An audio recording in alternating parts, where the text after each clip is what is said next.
Mein Traum war, einmal Profi zu werden. Einmal mein Geld zu verdienen mit dem Sport, jetzt nicht so einer Arbeit nachgehen zu müssen, um meinen Lebensunterhalt zu verdienen, sondern mit dem Eishockeysport. Und das sah auch lange Zeit sehr gut aus. Jetzt war es so, dass es in unserer Verwandtschaft Alkoholismus gab.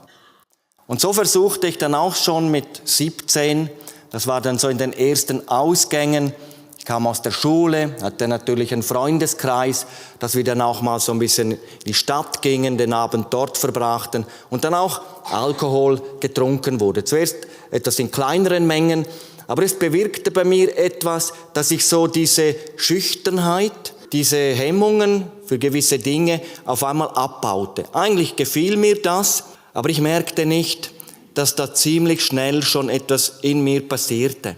Nämlich, dass ich viel trank und eigentlich gar nicht merkte, dass das sehr schnell ging, dass nicht ich den Alkohol unter Kontrolle hatte, sondern schon bald der Alkohol mich unter Kontrolle hatte.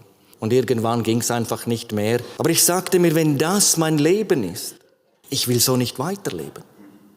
Mit wem kann ich reden, der mir die Wahrheit sagt?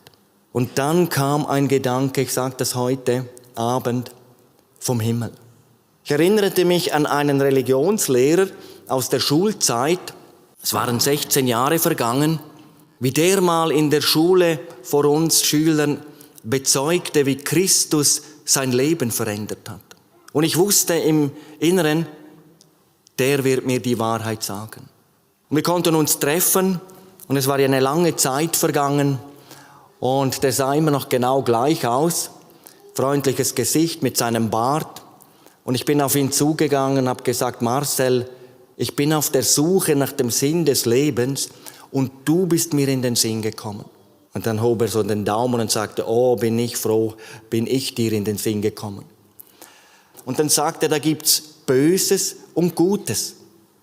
Und dann zeichnet er so einen Weg da durch die spirituelle Welt in den Himmel und dann sagt er mir, der beste Wegweiser durchs Leben ist die Bibel, das Wort Gottes.